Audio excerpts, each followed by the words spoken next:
In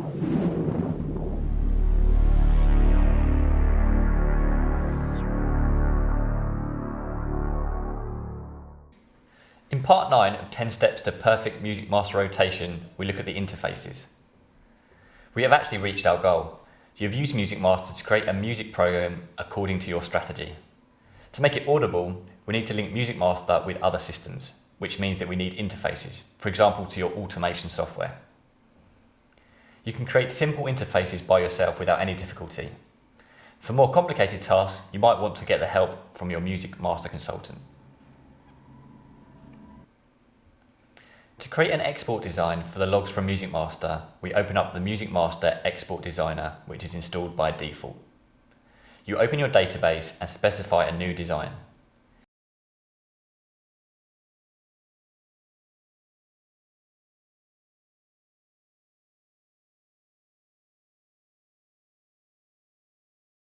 MusicMaster needs to know if you want to export a text file with delimiters or fixed lengths. After that, you're ready to go.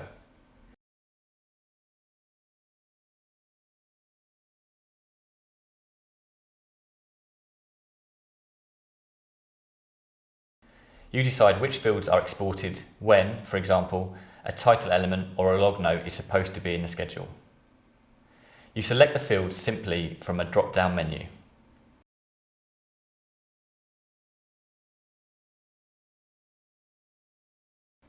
In the field properties, you can set the length, thus the number of characters to be exported.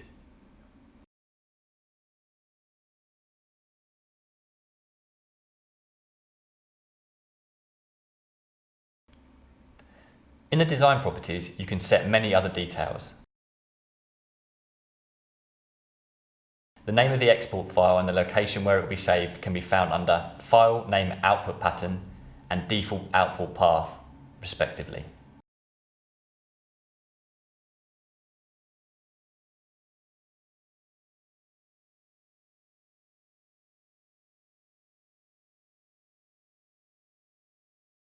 After that, you are basically finished and can control your new routine via the calendar in MusicMaster directly.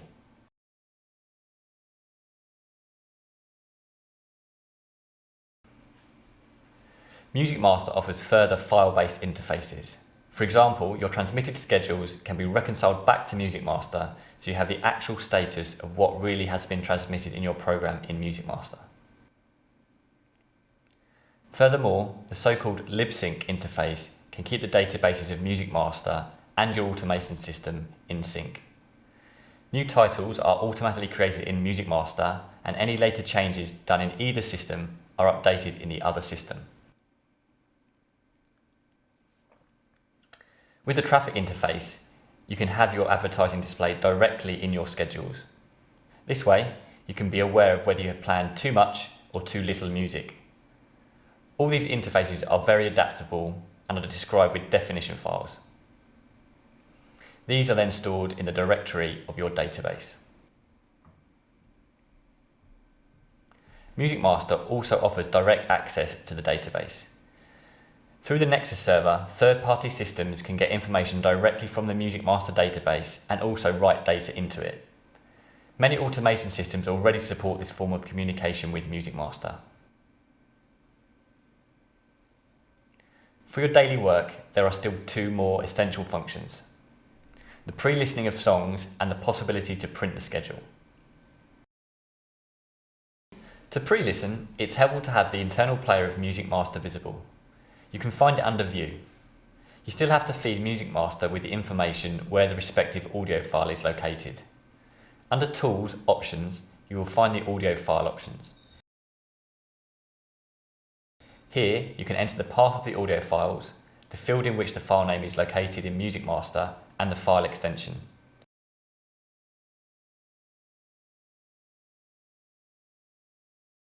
You can also search for your files in different locations or list the different file extensions if these are different from each other.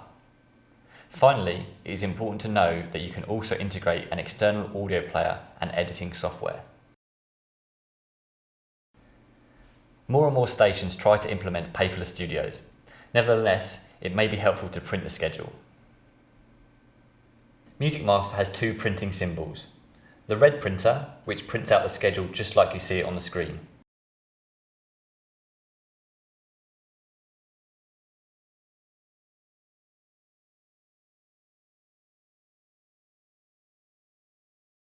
And the white printer, in which you can define a layout.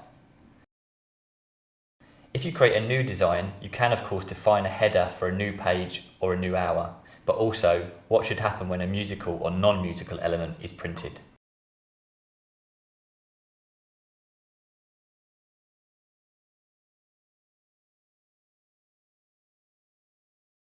Just drag the desired fields by drag and drop into the desired area.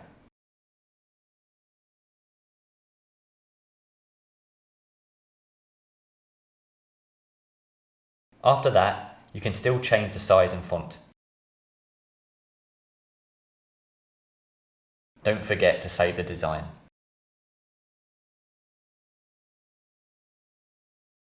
As you've already seen, MusicMaster offers numerous ways which you can explore by yourself, or just ask your local MusicMaster consultant for guidance.